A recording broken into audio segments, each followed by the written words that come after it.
সেদিন একটা সাধারণ ঘটনা ঘটে গেল। কোন সময়? সকালে। কি হয়েছিল? এই সকালে বোন কি করছিল? ব্রত করছিল। তারপরই তার ভাই তার চোখের মধ্যে দেখলো, তার দিদির চোখের মধ্যে কি দেখেছিল? দেখেছিল একটা আশা দেখেছিল, আর মুখে কি ছিল? একটা মন্ত্র। ঠিক সেই সময় বোন আর দিদি মিলে কি করলো? চলে গেল পান ফল তুলতে। সেখানে গিয়ে কি ঘটনা ঘটলো জানো? সেখানে গিয়ে তারা, তার ভাই একটা আশ্চর্য একটা বস্তু পেল। বস্তুটা ঠিক দেখতে কেমন জানো? ঠিক যেন একটা চকচক করছে, গোল, চারিদিকে যেন একটা কেমন টাইপের তার আকার আছে। তখন সে ভাই কি করলো? সেই বস্তুটিকে নিয়ে গেল সোজা একেবারে দিদির কাছে, দিদির হাতে দিল। দিদি কি বললো জানো? বলছে যে দিদিকে দেখ এটা কি। দিদি তখন সেটা হাতে নিল, দেখলো যেন সে একটা চকচকে বস্তু, দেখতে পুরো হীরের মতো। তখন সে বোন, মানে সে দিদি ভাবলো এটা হীরে নাকি অন্য কিছু। তারা তখন দুজনে ভাবলো এটা বাড়ি নিয়ে যাওয়া যাক। বাড়ি নিয়ে গিয়ে তারা কাকে দেখাবে? আমরা কি করি, আমাদের বাড়ির বাবা কিংবা মাকে সেই বস্তু দেখায়। সেই বস্তু নিয়েই আজকে আমাদের আলোচ্য বিষয়, যে এই রহস্যময় বস্তুটি আসলে কি, হীরে নাকি অন্য কিছু। চলো সেই নিয়েই আমরা আমাদের এই পথের পাঁচালীর পঞ্চম পরিচ্ছেদে আলোচনা করব। চলো শুরু করা যাক।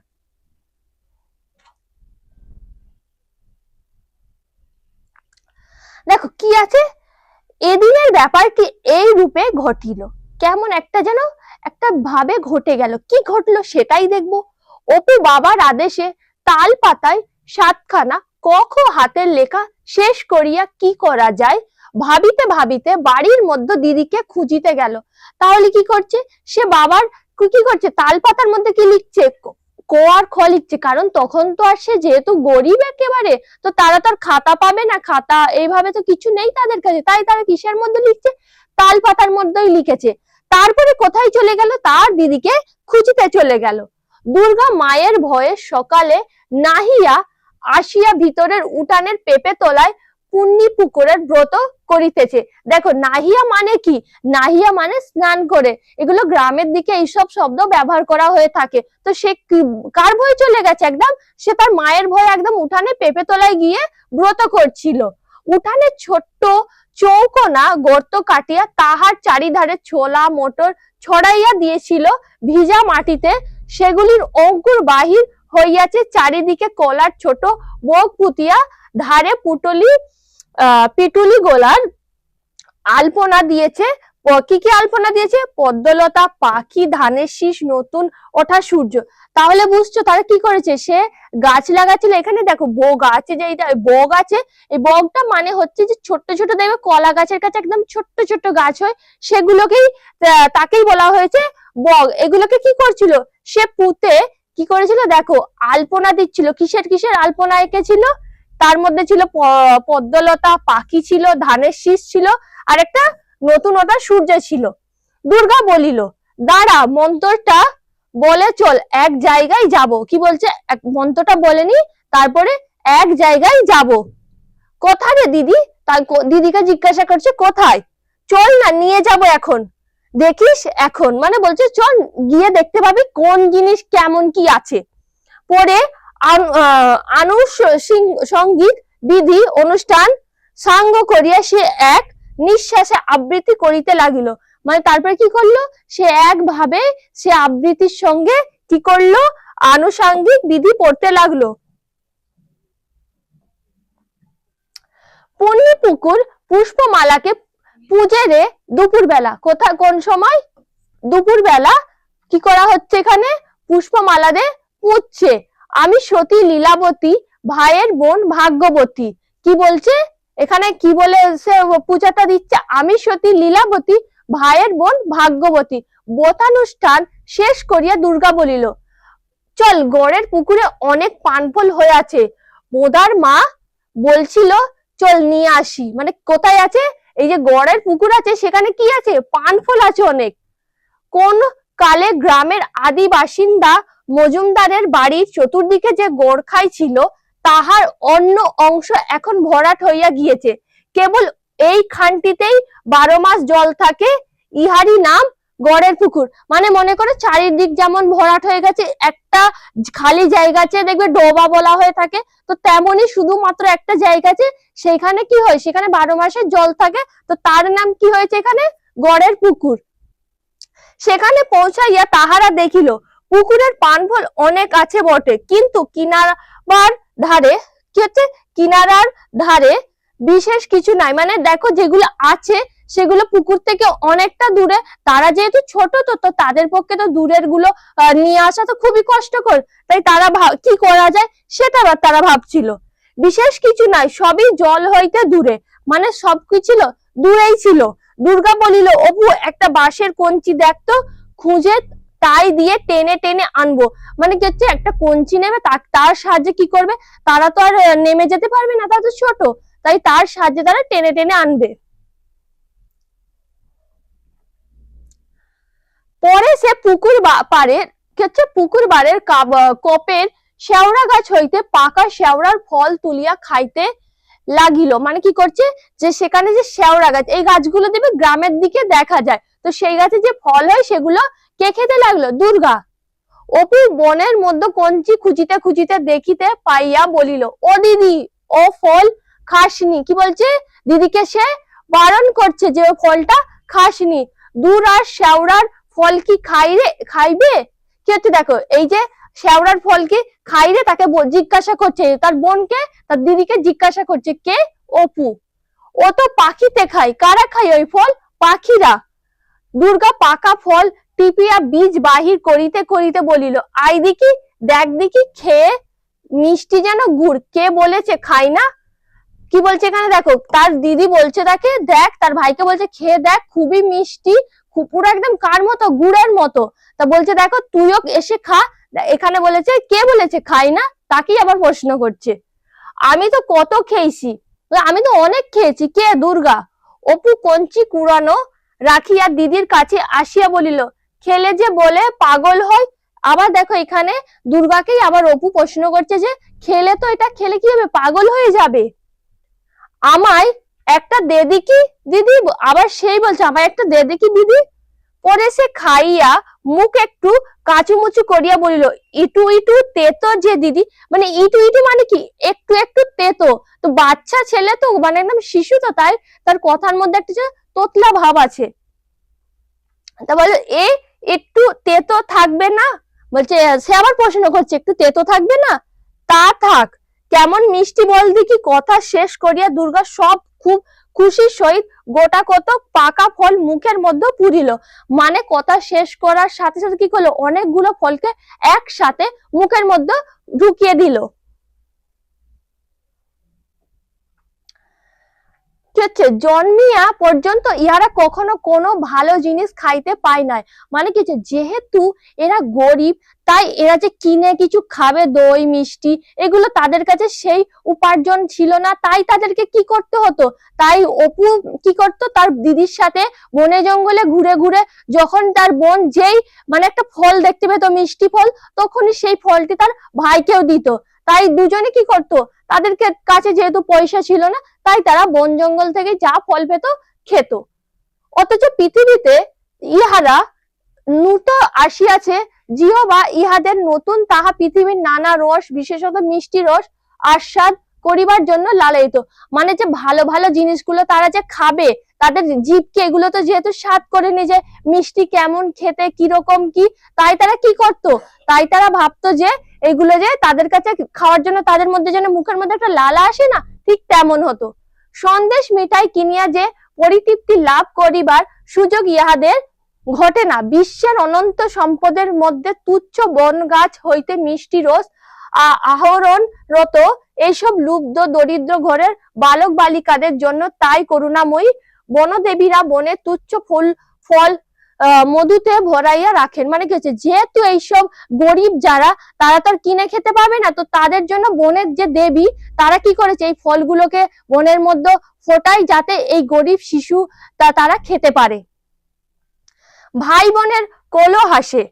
খানিকক্ষণ ধরিয়া পুকুর প্রান্তের নির্জন বাঁশবাগান মুখরিত হইতে লাগিল।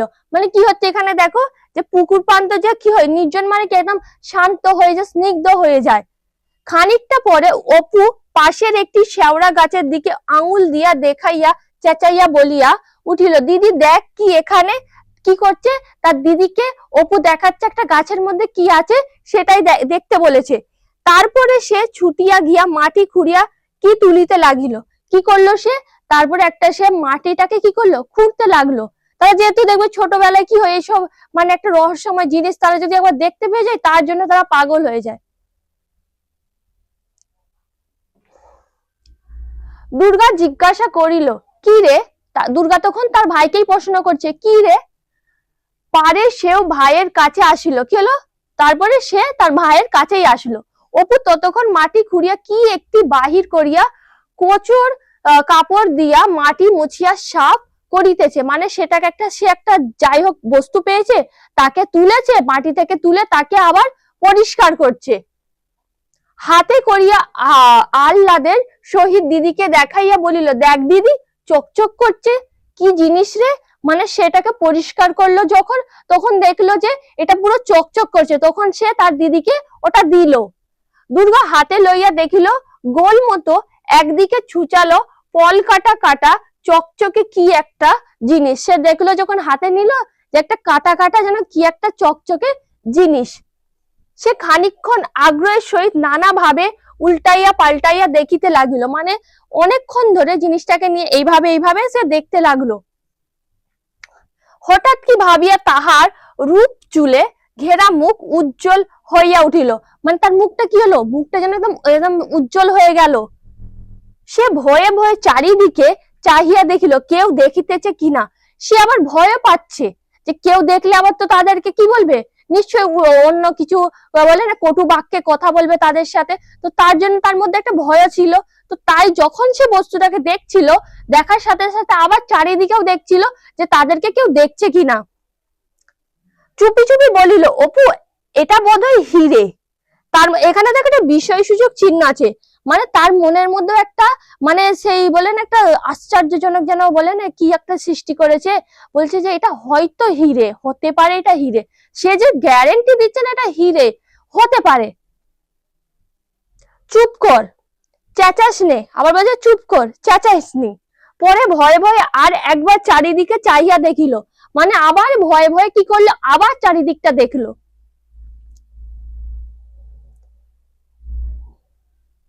অপু দিদির দিকে অবাক হইয়া চাহিয়া রইল। মানে কি হলো, অপু তার দিদির দিকে একদম অবাক ভাবে দেখতে লাগলো। হীরক বস্তুটি তাহার অজ্ঞাত নয় বটে। মায়ের মুখে, দিদির মুখে রূপকথার রাজপুত্র রাজকন্যার হীরা মুস্তার অলংকারের ঘটনা সে অনেকবার শুনিয়াছে। মানে একদম সে জানে না তা নয়। সে যখন তার মা তার দিদি যখন তার সঙ্গে গল্প করে, তখন সে রাজপুত্র রাজকন্যা যারা থাকে তাদের বস্তু যে মাথায় মুকুট দিত তার মধ্যে হিরে এই ধরনের বস্তু তারা নামটাও শুনেছে সে। কিন্তু হীরা জিনিসটা কি রকম দেখতে সে সম্বন্ধে তাহার মনে একটু ভুল ধারণা ছিল। মানে হীরাটা অ্যাকচুয়ালি কেমন সেটা সম্বন্ধে একটা তার ভুল ধারণা ছিল। তাহার মনে হয়তো হীরা দেখিতে মাছের ডিমের মতো হলদে হলদে, তবে নরম নয়, শক্ত। সে আবার ভাবতো কেমন, যেহেতু সে একটা শিশু মন, সে ভাবতো যে মাছের ডিমের মতো হলদে হলদে, এটা কি ছিল, নরম নয় শক্ত। সর্বজয়া বাড়ি ছিল না। পাড়া হইতে আসিয়া দেখিল ছেলে মেয়ে বাড়ির ভিতর দিকে দরজার কাছে দাঁড়াইয়া আছে। মানে তখন তার মা বাড়ি ছিল না, যখন আসলো বাড়ি তখন দেখলো তার যে ছেলে মেয়ে তারা কোথায় ছিল, দরজার কাছে দাঁড়িয়ে আছে। কাছে যাইতে দুর্গা চুপি চুপি বলিল, মা। মানে সে তখন কি করলো, তার মাকে আস্তে আস্তে বললো মা। তার মানে একটা জিনিস পেয়েছে, কেউ না জানাজানি হয়ে যায়, তার জন্য কি করছে, আস্তে ভাবে তার মাকে ডাকলো। একটা জিনিস কুড়িয়ে পেয়েছি আমরা, কি বলছে, আমরা একটা জিনিস পেয়েছি। গড়ের পুকুরে পান ফল তুলতে গিয়েছিলাম। মা কোথায় গিয়েছিল তারা, গড়ের পুকুরে কি তুলতে, পান ফল। সেখানে জঙ্গলের মধ্যে এইটে পোতা ছিল। কি ছিল, তারা যে বস্তুটা পেয়েছে রহস্যময় একটা বস্তু, সেটা ওই গড়ের পুকুরের কাছেই পোতা ছিল। অপু বলিল, আমি দেখে দিদিকে বললাম মা। মানে কে বলছে, তার মাকে বলছে যে আমি দেখেছি, তারপর আমি দিদিকে দিয়েছি।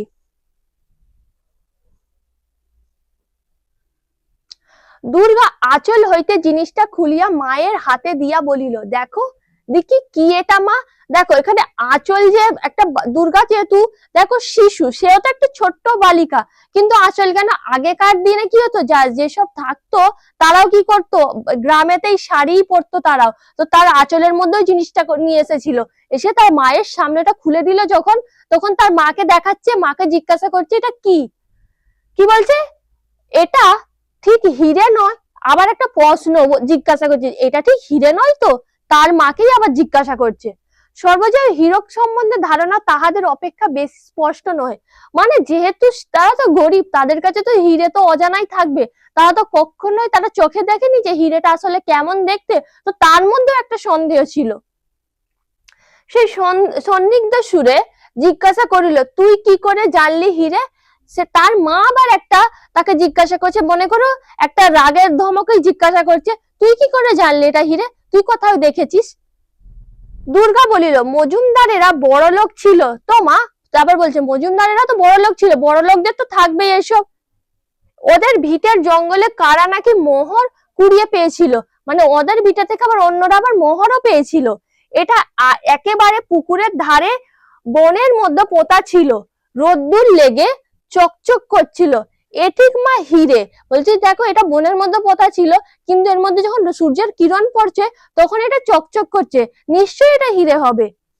সর্বজয়া বলিল, আগে উনি আসুক। এখানে উনি বলতে দুর্গা অপুর বাবার কথা বলেছে, ওকে দেখাই, তাকে দেখাবে। দুর্গা বাহিরে উঠানে আসিয়া আহ্লাদের সহিত ভাইকে বলল, হিরে যদি হয় তবে দেখিস আমরা বড় মানুষ হয়ে যাব। বলছে হিরে যদি হয় তাহলে কি হবে, আমরাও ধনী মানুষ হয়ে যাব, আমাদের কাছে অনেক টাকা পয়সা থাকবে। অপু না বুঝিয়া বকার মতো হি হি করিয়া হাসিল, কিছু না বুঝে সে কি করলো, সে যেহেতু ছোট তাই সে হেসে গেল। খানিকটা পরে একটা পুটুলি হাতে হরিহর বাড়ি ঢুকলো, তার বাবা একটা পুটুলি নিয়ে তার বাড়িতে প্রবেশ করলো। সর্বজয়া বলিল, ওগো শোনো, এদিকে এসো তো। তাকে আবার ডাকছে এদিকে আসার জন্য। দেখো তো এটা কি, তার জিজ্ঞাসা এটা কি দেখো। হরিহর হাতে লইয়া বলল, কোথায় পেলে? মানে তার বাবা যখন হাতে নিল, মানে তখন সে আবার জিজ্ঞাসা করছে কোথায় পেলে এটা। দুর্গা গড়ের পুকুরে পানফল তুলতে গিয়েছিল, কুড়িয়ে পেয়েছে, মানে কি বলছে, দুর্গারা যে পানফল তুলতে গেছে সেখান থেকেই পেয়েছে। কি বললো দেখি, আবার তাকেই আবার জিজ্ঞাসা করছে, তার কাকে, তার স্ত্রীকেই আবার জিজ্ঞাসা করছে, কি বললো দেখি। হরিহর খানিকটা উল্টাইয়া পাল্টাইয়া দেখিয়া বলিল, কাঁচ না হয় পাথর টাথর হবে, এতটুকু জিনিস ঠিক বুঝতে পারছি নে। মানে তার হরিহরেরও জানা নেই আসলে এটা কি। সর্বজয়া মনে একটুখানি ক্ষীণ আশার রেখা দেখা দিল, কাজ হইলে তাহার স্বামী কি চিনিতে পারিত না। আবার তার মনের মধ্যে একটা আশা আছে, কাঁচ হলে কি তার স্বামী বুঝতে পারতো না এটা একটা কাঁচ? পারে কি চুপি চুপি যেন পাচ্ছে স্বামী বিরুদ্ধ যুক্তি দেখায়, এই ভয়ে বলিল, হিরে নয় তো? কি বলছে, আবার তার যদি বিরোধ করে আবার ওর জন্য একটা প্রশ্ন করলো, হিরে নয় তো জিজ্ঞাসা করছে। যদি হিরে হয়, হ্যাঁ হিরে যদি পথে ঘাটে পাওয়া যেত তবে আর ভাবনা কি ছিল। বলছে যদি হিরে যদি পথে ঘাটে এরকম পেয়ে যেত লোকে, তাহলে তো কেউই আর গরিব থাকতো না, সকলেই ধনী হয়ে যেত। এখানে বলছে দেখো তুমিও যেমন, এখানে একটা বলেন আমরা লোকে বলে তুইও যেমন উল্টো পাল্টা বকিস ঠিক তেমনই এখানে। তাহার মনে মনে ধারণা হইল ইহা কাঁচ। তার মনের মধ্যে কি ধারণা হলো, এটা হলো একটা কাঁচ। পরক্ষণে কিন্তু মনে হইল হয়তো হতেও পারে, মানে আবার একটু মানে সে ভাবলো হয়তো হিরেও হতে পারে। বলা যায় কি, মজুমদারেরা বড় লোক ছিল, মজুমদারের কি ছিল, ধনী ছিল, হতেও পারে হিরে। বিচিত্র কি যে হয়তো তাহাদেরই গহনায় টহনায় কোনো কালে বসানো ছিল, মানে বলছে যে কোনো কালে আগে ওই তাদেরই গহনার মধ্যে হিরেগুলো লাগানো থাকতে পারে। কি করিয়া মাটির মধ্যে পুঁতিয়া গিয়েছে, কথাই বলে কপালে না থাকিলে গুপ্তধন্য হাতে পড়িলেও চেনা যায় না, শেষে কি দরিদ্র ব্রাহ্মণের ক্ষেত্রে গঙ্কের মতো ঘটিবে। মানে এখানে একটা কথা আছে যে প্রবাদের মতো, যদি মানে তোমার ভাগ্যে যদি না থাকে কোনো জিনিস, তুমি যতই চেষ্টা করো তুমি কখনো পাবে না। তো ঠিক তেমনই এখানে বলতে চেয়েছে। সে বলিল, আচ্ছা দাঁড়াও একবার বরং গাঙ্গুলি বাড়ি দেখি আসি। বলছে ঠিক আছে দাঁড়াও, কে বলছে এখানে, অপু আর দুর্গার বাবা বললো দাঁড়াও একবার গাঙ্গুলিদের বাড়ি গিয়ে যাচাই করে আসি সত্যি এটা হিরে কি। রাধিতে রাধিতে সর্বজয়া বারবার মনে মনে বলিতে লাগিল, দোহাই ঠাকুর, কত লোক তো কত কি কুড়িয়ে পায়, আবার এখানে আবার সে ভগবানকে জানাচ্ছে কত লোক তো কত কি পায়।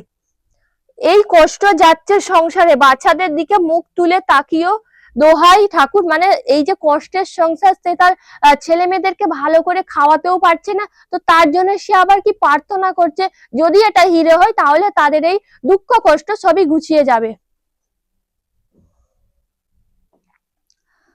তাহার বুকের মধ্যে টিপ টিপ করিতেছিল। খানিকটা পরে দুর্গা বাড়ি আসিয়া আগ্রহে সুরে বলিল, বাবা এখনো বাড়ি ফেরেনি? হ্যাঁ মা। আবার এখানে দুর্গা তার মাকে জিজ্ঞাসা করছে, বাবা এখনো বাড়ি ফেরেনি কেন? কারণ তার বাবা তো সে বস্তুটিকে নিয়ে গেছে, যে হিরে কি অন্য কিছু জিজ্ঞাসা করার জন্য, তাই। সঙ্গে সঙ্গে হরিহর বাড়ির ভিতর ঢুকিয়া বলিল, হু, তখনই আমি বললাম এ কিছু নয়। মানে তার সাথে সাথে দুর্গার মাকে বলার সাথে সাথে হরিহর যখন বাড়িতে আসলো, ঢুকেই কি বললো, আমি তো বললাম এটা হিরে নয়, এটা এমনি একটা সাধারণ বস্তু। গাঙ্গুলি মশাইয়ের জামাই সত্যবাবু কলকাতা থেকে এসেছেন। তিনি দেখে বললেন, একরকম বেলোয়ারি কাঁচ ঝাড় লুণ্ঠনে ঝোলানো থাকে। যে ঝাড় লুণ্ঠন যেগুলো হয় সেসবে দেখবে এইসব ধরনের কাঁচ লাগানো থাকে, দেখতে পুরো হীরের মতো চকচক করে। রাস্তাঘাটে যদি হিরে জহরত পাওয়া যেত তাহলে তুমিও যেমন। আবার সে একই কথা বললো, রাস্তাঘাটে যদি পাওয়া যেত তাহলে তো সকলেই বড়লোক হয়ে যেত, কেউ আর গরিব থাকতো না।